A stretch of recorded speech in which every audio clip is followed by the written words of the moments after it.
Buckle up for a wild ride through the life of Prince William of Gloucester, the daring royal who flipped the script on monarchy. Born in 1941, with Britain battered by war, this prince, fourth in line to the throne and cousin to Queen Elizabeth II, was groomed for a life of bow ties and protocol. But William? He was all about breaking free. Picture him smuggling Vegemite in Australia, soaring planes over English meadows, or charming diplomats in Nigeria's steamy markets. In Tokyo, he fell hard for a woman the palace couldn't handle, igniting a love story that sparked headlines. From Cambridge's dusty libraries to Stanford's surf beaches, this scholar-turned-pilot lived for the thrill. His story is a roller coaster of rebellion, romance, and heart-wrenching tragedy. What secrets did he keep from the crown? How did his defiance change the royal game? Hit play to uncover the electrifying tale of the other Prince William. Smash that subscribe button and share for more epic royal tales. On a frost-laced evening in December 1941, as Britain shivered under the weight of war, a newborn's cry pierced the stillness of a Hertfordshire manor. Blackout curtains cloaked the windows, muffling the distant drone of Luftwaffe planes. But inside, a child was born into a world of expectation. William Henry Andrew Frederick, swaddled not just in soft linen but in centuries of royal legacy, entered life as the fourth in line to the British throne. Grandnephew to kings Edward VIII and George VI, first cousin to the future Queen Elizabeth II, and heir to the Dukedom of Gloucester, the infant seemed destined for a life of protocol, ceremony, and duty. Yet, as the decades would reveal, destiny had other plans for the prince who would one day be whispered about as the other Prince William, a royal whose restless spirit and unorthodox choices would leave an indelible mark on a monarchy bound by tradition. The Britain of 1941 was a nation under siege. Rationing gnawed at daily life, air raid sirens wailed through the night, and the royal family, though insulated, was not immune to the war's shadow. William's birth, on December 18th at Barnet, was a quiet affair, shrouded in wartime secrecy. His parents, Prince Henry, Duke of Gloucester, and Princess Alice, daughter of the 7th Duke of Buccleuch, welcomed their first son amidst uncertainty. The Duke, a career soldier, was often absent, serving in military capacities, while Princess Alice managed the household with a steely grace honed by her Scottish upbringing. Weeks later, in early 1942, the infant was christened in a private chapel at Windsor Castle. The ceremony was veiled in discretion. Newspaper editors, under strict wartime censorship, were permitted to report only that the baptism occurred in a private chapel in the countryside. The Archbishop of Canterbury, Cosmo Gordon Lane, anointed the child with water from the River Jordan, as King George VI, Queen Elizabeth, and other royals looked on. Among the godparents were figures of towering influence: the king himself, the Dowager Queen Mary, and Lord William Montague Douglas Scott. In the pews, George VI made a silent vow to his sister-in-law. Should Prince Henry fall in combat, he would personally guide young William's upbringing. It was a promise born of loyalty, but it foreshadowed the weight of expectation that would shape the boy's life. William's earliest years unfolded at Barnwell Manor, the Gloucester family's Northamptonshire estate. The manor, a rambling stone pile surrounded by chalky fields and ancient oaks, was a world unto itself. Here, William's toddling steps chased gun dogs through morning mist, and his laughter echoed as he rode ponies across dew-soaked lawns. Servants recalled a bright-eyed child, quick to mimic the bark of a spaniel or the whistle of a groundskeeper. But this idyllic childhood was fleeting. In 1945, when William was barely 4, his father was appointed Governor-General of Australia, a role that uprooted the family from the English countryside to the sun-scorched vastness of Canberra. The move to Australia was a jolt. One moment, William was scampering through clover, listening to his mother read tales of Queen Victoria. The next, he was aboard a ship bound for a continent where eucalyptus scented the air, and the night sky glittered with unfamiliar constellations. Canberra, in the mid-1940s, was a fledgling capital, its wide boulevards and low-slung buildings a stark contrast to Barnwell's ancient charm. For a 5-year-old prince, it was a bewildering new chapter. He learned to pronounce billabong with a passable accent, snuck Vegemite sandwiches past his nanny's watchful eye, and waved a miniature Union Jack at official functions.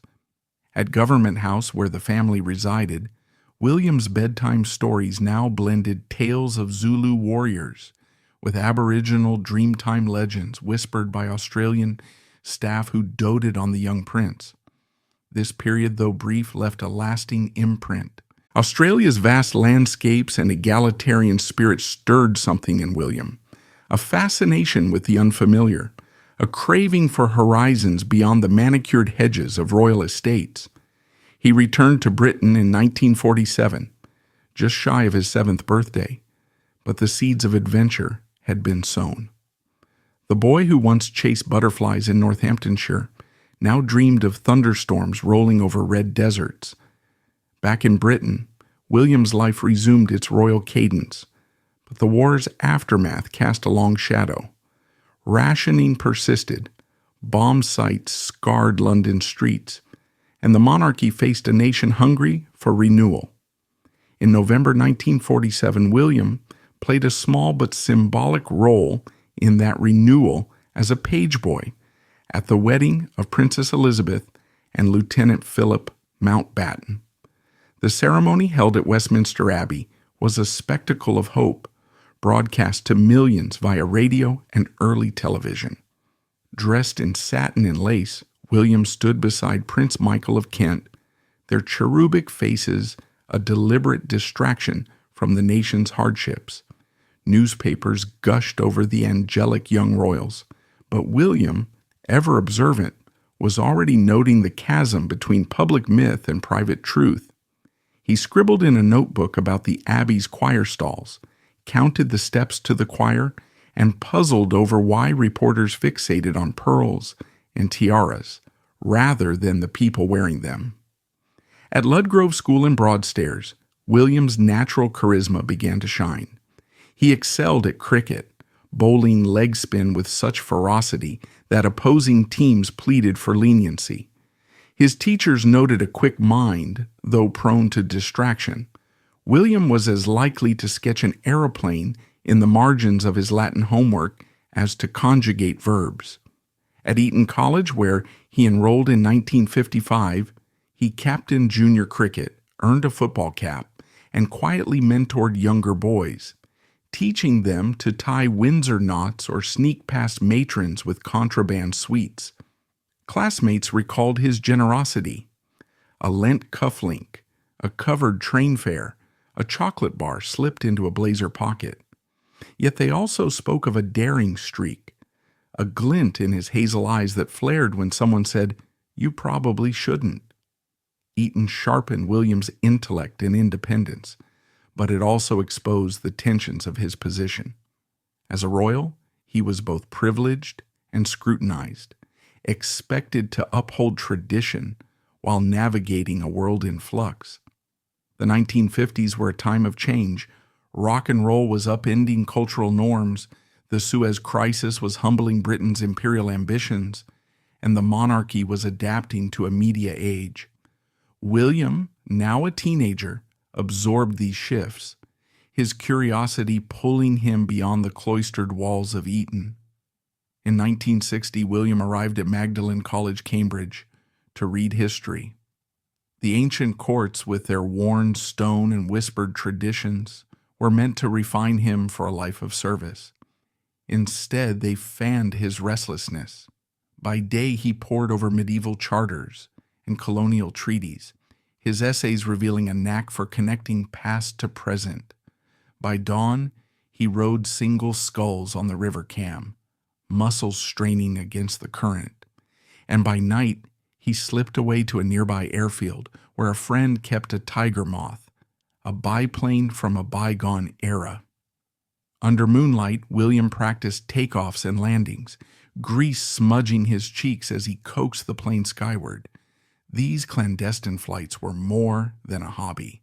They were a rebellion against the weight of expectation, a declaration that he would chart his own course.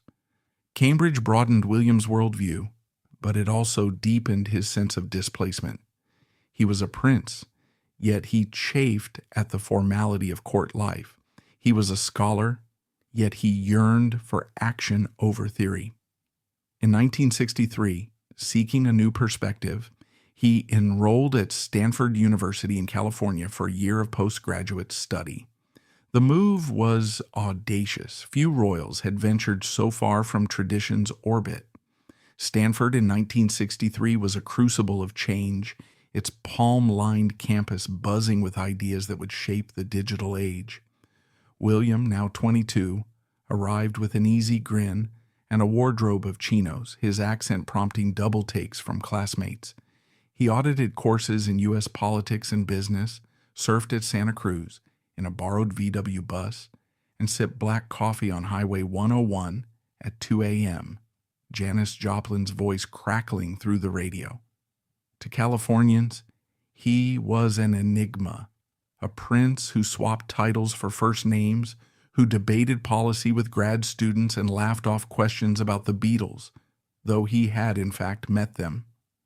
Palo Alto offered a freedom he'd never known, a place where sir was optional and ideas trumped pedigree. Stanford crystallized William's belief that British Reserve was a choice, not a mandate. He returned to Britain in 1964 with a broader vision of the world and of himself. The diplomatic service, long seen as his inevitable path, now felt like a compromise. Yet, true to his sense of duty, he joined in 1965, insisting on starting at the bottom as third secretary in Lagos, Nigeria. Lagos in the mid-1960s was a city of contrast, bustling markets, colonial relics, and a nation on the cusp of post-independence turmoil. William arrived not in ceremonial garb, but in a sweat-soaked linen shirt, ready to work.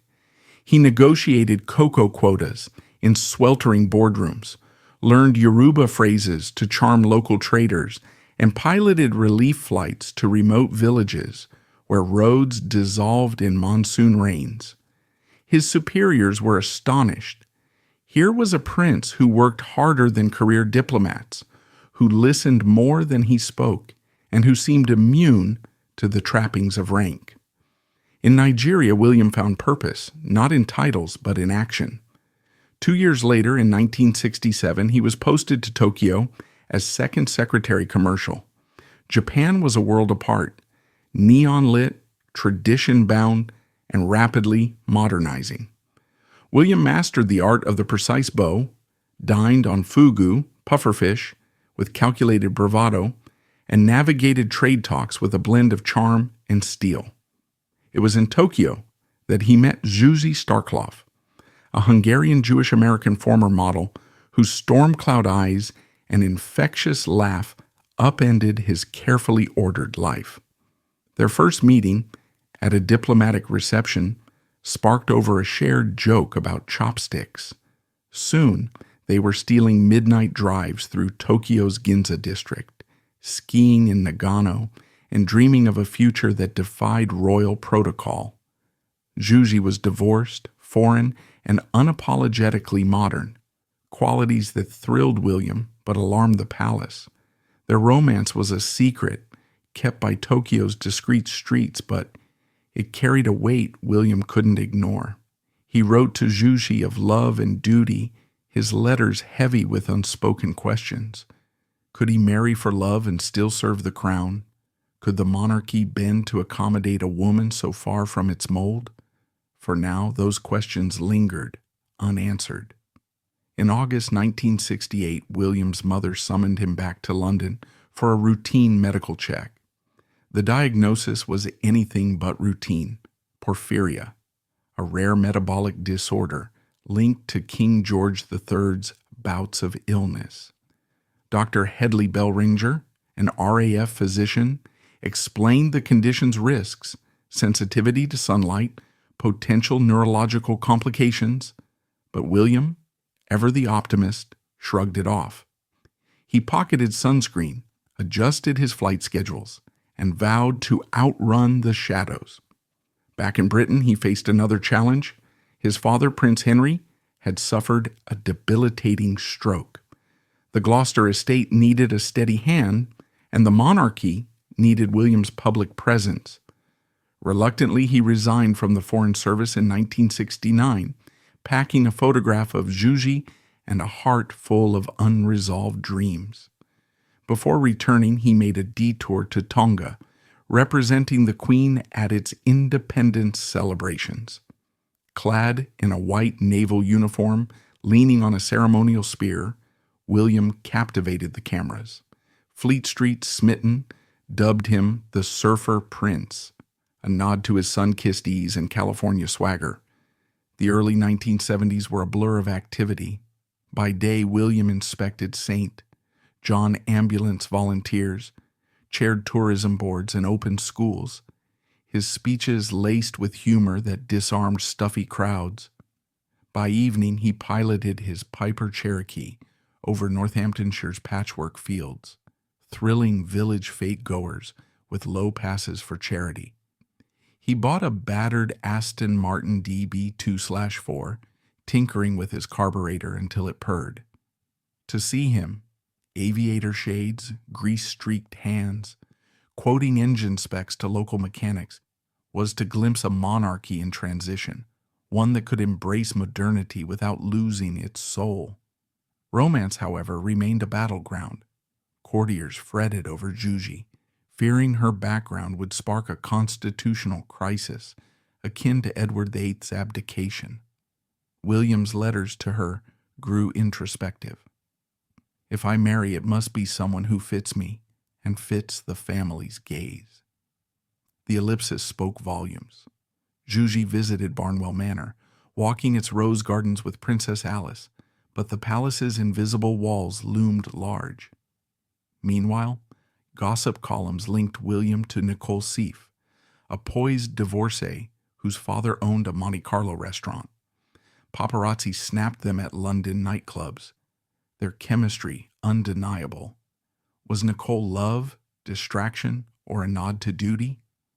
William's private thoughts, locked in diaries at Windsor, remain a mystery. His true passion, increasingly, was the sky. Elected president of the British Light Aircraft Association, William amassed a collection of planes, a Cherokee, a glider, a vintage biplane, and trained for the Goodyear International Air Trophy, a high-stakes air race where pilots skimmed grass runways at breakneck speeds. Friends urged caution, citing his porphyria, his royal duties, the fragility of single-engine planes. William's response was a grin and a throttle push. On August 28, 1972, Halfpenny Green Airfield in Staffordshire buzzed with anticipation. 30,000 spectators sipping warm beer under Union Jacks watched as William taxied his red and white Piper Cherokee to runway 16. Beside him sat Viral Mitchell, a fellow pilot and friend.